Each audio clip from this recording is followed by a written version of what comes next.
Hello all of you. मैं हूं doctor Avinash. आपको स्वागत करता हूं मेरे यूट्यूब चैनल आयुष शिक्षा पे। देखिए, बहुत बच्चों का टेक्स्ट आया था कि सर, जो पेपर है उसके बारे में कुछ बताइए कि कितना कटअप आएगा, क्या होगा करके। तो मैं इसीलिए थोड़ा वेट किया कि एक बार ऑफिशियल आंसर की आने दीजिए, तो हम उस पर बात करेंगे। क्योंकि बच्चे क्वेश्चंस बता रहे थे, बच्चों का बताना और अभी ये जो पेपर देख रहे हैं हम लोग, एनटीए जब रिलीज कर रहा है आंसर की, दोनों में बहुत अंतर मिला है। आप लोगों ने भी नोट किया होगा, जो आंसर आप बाकी कोचिंग सेंटर्स के सोल्यूशन देख के बनाए होंगे, उससे कम ज्यादा मार्क हो रहे होंगे, बिल्कुल। ठीक है, क्योंकि ये जो पेपर था बहुत लेंदी था। उसका सारा ऑप्शन क्वेश्चन याद रखना मुश्किल टास्क है। इसलिए हमने वेट किया कि चलो ठीक है, एक बार वेट करते हैं और देखते हैं जो सही आंसर की जब आ जाएगा उसके ऊपर हम बात करेंगे, एग्जाम एग्जैक्टली कैसा हुआ है कर। ठीक है। तो ये जो वीडियो है इस पे हम लोग बात करेंगे ओवरली एग्जाम कैसे गया है, पेपर कैसा था, एक्सपेक्टेड कटअप्स क्या आएंगे, या फिर कोई क्वेश्चन ऐसा है जो हमें क्लेम करना चाहिए इसके लिए, और ऐसा कुछ इंपॉर्टेंट एरियाज जो हमें नेक्स्ट टाइम से पढ़ना चाहिए या एपीजीटी के लिए। एंड कुछ बातें साझा करेंगे 2025 एपीजीटी एस्पिरेंट्स के साथ। ठीक है, चलो शुरू करते हैं आज का वीडियो। ओवरऑली एग्जाम ओवरव्यू की अगर हम बात करें, पेपर कैसा था? On my point of view, paper was moderately hard, मतलब हार्ड और मॉडरेट के बीच इसको मान सकते हैं। ठीक है, पेपर कोई भी एंगल से इजी पेपर नहीं था, ये तो मान सकते हैं। ठीक है, पेपर इजी नहीं था। क्यों नहीं था, मैं आपको क्वेश्चन कुछ दिखाऊंगा, समझ पाओ। अब हम चलते हैं क्वेश्चन पेपर एनालिसिस की ओर। ठीक है, मैं कुछ क्वेश्चंस आपको दिखा रहा हूँ, अब जस्ट देखिए और समझिए। एक क्वेश्चन आता है, progressive chronic destruction of more than 90% of adrenal cortex of both side causes Addison disease. चलो ये पॉइंट ठीक है, ऑलमोस्ट बच्चों को पता था। अब देखिए स्टेटमेंट टू के दे रखा है। स्टेटमेंट टू ये दे रखा है कि जो हम अगर tuberculosis and metastatic cancers of the adrenal glands are implicated in the majority of the cases of Addison's disease। तो जहां पे आप Addison's disease देखो, मतलब ट्यूबरक्लोसिस और जहां पे कैंसर का मेटास्टेसिस हुआ होगा एड्रिनल ग्लैंड तक, वहां पे मेजरली एडिसन्स डिसीज देखते हैं। तो बच्चों ने सोचा कि चलो ठीक है, दोनों ही सही हो गए, लग तो रहे हैं वैसे। अब देखो एनटीए ने यहाँ पे कैसा घुमाया है इस क्वेश्चन को। ठीक है, बुक से इसका रेफरेंस एक बार चेक करो। Tuberculosis and autoimmune chronic destruction of adrenal glands are implicated in majority of cases of Addison's disease। बस एक ही वर्ड यहाँ पे चेंज हुआ है, क्या? इस पे था मेटास्टेटिक कैंसर्स, यहाँ पे उसको सही बुक में क्या दे रखा है, autoimmune chronic destruction of adrenal glands. कितना घुमा के क्वेश्चन पूछा है, ये एमबीबीएस वाले बच्चों भी करना शायद मेरे को लग रहा है मुश्किल होगा। ठीक है, ये इस पेपर का लेवल था। और देखिए, तो कोई बच्चा अगर इसी को क्लेम कर रहे हो, फालतू का 400 रुपया खर्चा ना करो। ठीक है, अब ये क्वेश्चन देखो। नॉर्मली किसी को शुक्र को मारने वाला जो विपाक है, अगर क्वेश्चन पूछा जाए क्या आंसर होगा? कटु या फिर अम्ल विपाक, कुछ भी बोल दो। पर श्लोक अगर देखेंगे, शुक्र हा लिखा गया है कटु विपाक के लिए, और शुक्र नासन लिखा गया है अम्ल विपाक के लिए। ठीक है, तो इसका आंसर अम्ल विपाक ही जाएगा। इस पे आप जितना भी क्लेम कर लो कुछ नहीं है, क्योंकि पॉइंट श्लोक में से एग्जैक्टली था। ठीक है, तो उस पे आप कुछ कर ही नहीं सकते। तो यहाँ पे क्लेम करने का कोई तुक नहीं बनता है। तो इसलिए मैं पेपर कितना डीप पूछा है ये वाला बात मैं समझाने के लिए बस ये बता रहा हूँ। और एक पेपर क्वेश्चन देखिए, जो fabrication means when the data obtained in the study is altered, distorted or tampered with। Falsification means the result that entirely depend or even partially include non-existent, imaginary or cooked up data। ठीक है, ये दोनों भाई कोई भी बच्चा अगर इतना पूछा है तो दोनों ही सही स्टेटमेंट होंगे। पर आंसर क्या निकल के आया है? बस अपोजिट मीनिंग है इन दूसरे, मतलब फैब्रिकेशन के जगह पे फैसिकुलेशन अगर करोगे तब जाके क्वेश्चन सही होगा, तो दोनों स्टेटमेंट गलत है।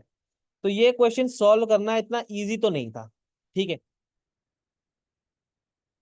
तो अगर कंपेयर करूं पेपर से 2024 का जो पेपर था, 23 का जो पेपर था, वहां पे डायरेक्ट क्वेश्चंस थे। मॉडर्न के पारिक से उठाए गए क्वेश्चंस थे और आयुर्वेद के भी डायरेक्ट डायरेक्ट क्वेश्चंस थे। तो क्वेश्चन उस समय थोड़ा इजी आया था।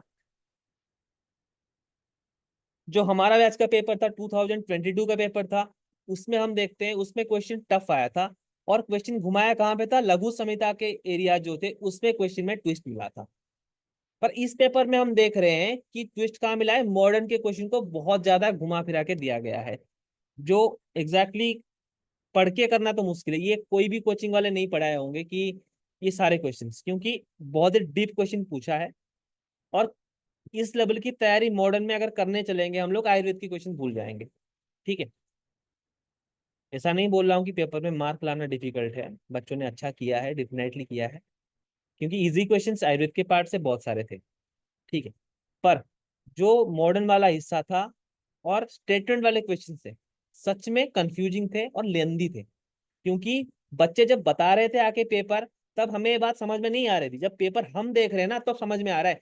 कोई बच्चा, हम अभी बाहर से पेपर देख के बता देंगे हाँ ये इजी था वो जी था वो है, पर जब एग्जाम सिनारियो में तुम वो पेपर अटेम्प्ट कर रहे हो ना, पेपर टफ है, ठीक है। तो इस बार का पेपर मैं मानता हूँ कि मॉडरेट टू हार्ड इस लेवल के अंदर आएगा, ठीक है। और 2023 वाला पेपर से ये पेपर टफ है।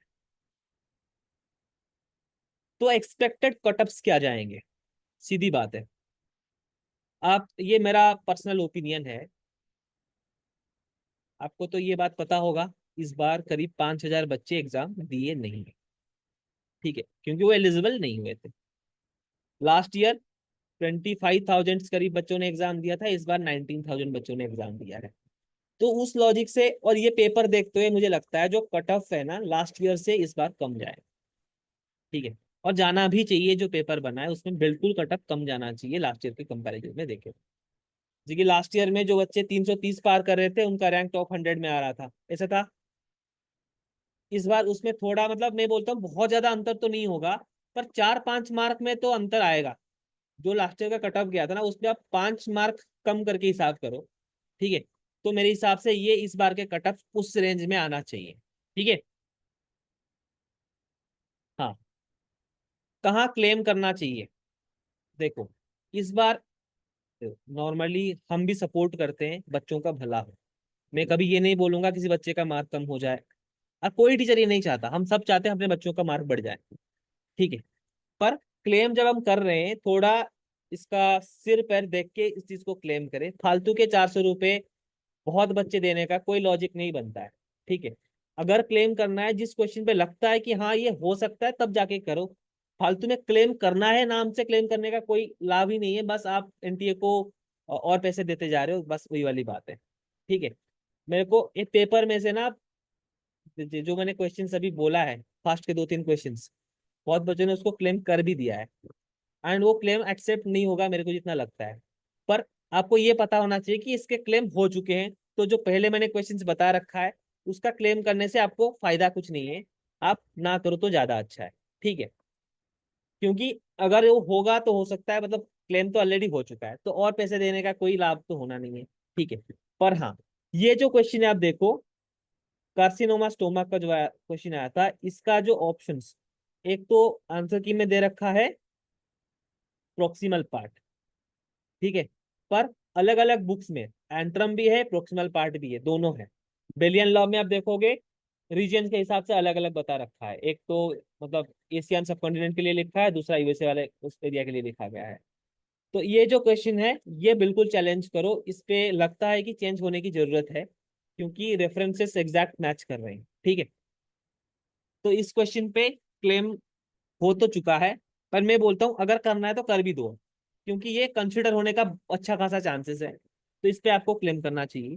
लास्ट ईयर भी मैंने इसका वीडियोस बनाया था कि कौन से बार क्लेम करना चाहिए, पर उस बार से एनटीए ने सुना नहीं था। पर इस बार सच में ये हुआ है कि बहुत ज्यादा लूप होल्स आपको दिया नहीं गया है कि आप क्लेम करो करके, ठीक है। और जो क्वेश्चन था वो वाला खीर आलसक वाला, ये भी ट्रिकी क्वेश्चन में से था। आप सोचो उसमें क्या दिया गया था, क्षीरालसक त्रिदोषज व्याधि है, आपने लगा लिया ये काश्यप के हिसाब से, पर काश्यप ये बात नहीं बोलते हैं। शिरालसक त्रिदोष व्याधि ये अष्टांग हृदय का ओपिनियन है। काश्यप ने ये बोला है कि रेवती ग्रह के लक्षण में आप शिरालसक देख सकते हो, तो रेवती ग्रह वाला आंसर सही दिया गया है, जो कि क्वेश्चन सही है। ठीक है, क्वेश्चन में बहुत अच्छी तरीके से बच्चों को घुमाया है इस बार, बहुत दिमाग लगा के पेपर सेट हुआ है। ठीक है, तो इतना तो आप सोच सकते हो कि कटअप्स कम जाएंगे, तो परेशान ज्यादा ना हो। ठीक है, जो बोले ना बहुत ज्यादा अच्छा था, इजी पेपर था, ये भाई गलत है। इतना ज्यादा कटअप जा नहीं सकता इस पेपर पे। ठीक है, आज ए टीचर हमें लगता है पेपर सही है या फिर कुछ है, पर बच्चा जब एग्जाम दे रहा है ना, जहाँ वहां बैठ के मुश्किल होता है। ठीक है, वो प्रेशर झेल के क्वेश्चन सॉल्व करना। चलो, स्कोप क्या है देखो, इस बार का जो पेपर है बनाया किसने था, एनसीआईएसएम वालों ने बनाया था। इसमें ना अय्या का कुछ रोल था ना एनटी का कुछ रोल। तो नेक्स्ट ईयर का क्वेश्चन भी एनसीआईएसएम वाले ने बनाना है। ठीक है, वही लोग बनाएंगे नेक्स्ट ईयर का क्वेश्चन। तो आप लोग ये चीज में ध्यान देना, मैं कुछ पैटर्न्स यहाँ पे देख रहा हूँ। कोई एक कार्सिनोमा का क्वेश्चन जरूर आता है एरियाज के ऊपर। ठीक है, अब हमारे टाइम में रेक्टल कार्सिनोमा करके क्वेश्चन आया था, यहाँ पे स्टोमा कार्सिनोमा क्वेश्चन आया है। तो कार्सिनोमा के एरियाज वगैरह थोड़ा देख लेना, कॉमनेस्ट साइट वगैरह, ये हर साल के पेपर का एक ट्रेंड है। ठीक है, और हमेशा आप ट्राई करो कि मेजर संहिता को अच्छे से पढ़ो। कभी आप 480 से 480 ला लोगे इसके चक्कर में मत भागो। आपको जो बेसिक एरियाज है, जो क्वेश्चन बनने वाला एरिया, जो संहिता है, बृहत्तरी है, इस पे आप ज्यादा फोकस करें। ठीक है, आप देख लेना इस बार का कटअप भी 400 पार नहीं जाएगा, उसके अंदर ही रहेगा। हमारे बच्चे भी जो किए हैं 360 65 उस रेंज में ही आ रहे हैं। कोई बच्चे मैंने सुना है 380 85 तक जा सकता है टॉपर्स का रैंक। ठीक है, पर बात यही है कि कटअप्स बढ़ेगा नहीं। और इम्प्रूवमेंट के लिए अगर मैं बोलूं, जो बच्चे इस बार सिलेक्ट नहीं हो रहे हो, थोड़ा बहुत मार्क्स से कम रह रहा है आपका, नेक्स्ट टाइम के लिए ये मान के चलना मॉडर्न डिफिकल्ट आ सकता है। तो आयुर्वेद की तैयारी अच्छी करनी है। मॉडर्न में थोड़ा बहुत और कुछ जगह है जिसके मैं आगे वीडियोस बनाऊंगा, मैं बता दूंगा आपको ये पार्ट्स और अलग से पढ़ना चाहिए अगर आप पढ़ना चाहते हो तो। पर बेसिक आयुर्वेद वाला पार्ट जो है बृहत्तर, ये इस पे कंप्रोमाइज नहीं चलेगा। ठीक है, क्योंकि इजी क्वेश्चन गलत होता है तो रैंक पीछे जाता है, ये बात समझ लो। और something positive for AIA PGT 2020, देखो इस बार के एग्जाम जो है अप्रैल में होने वाला है, ये सुनाया जा रहा है। तो ऐसा नहीं है कि आपकी जिंदगी खत्म हो चुका है, एआईपीजी 2024 नहीं हुआ तो। ठीक है, अच्छे से तैयारी करो, और अभी जो चैप्टर पढ़ रहे हो उसका क्वेश्चन उसी दिन करो। ठीक है, और सफिशिएंटली मॉक टेस्ट दो, तारीख का पीवाईक्यू सॉल्व करो अच्छे से। ठीक है, तो ये सारे काम जो आपने लास्ट ईयर नहीं किया था, इसको अभी से करना शुरू कर दो। ठीक है,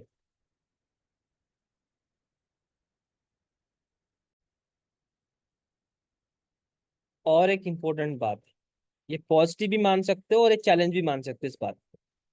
जो 5,000 बच्चे इस बार एलिजिबल नहीं हुए थे, 2025 के लिए तो एलिजिबल है ना भाई।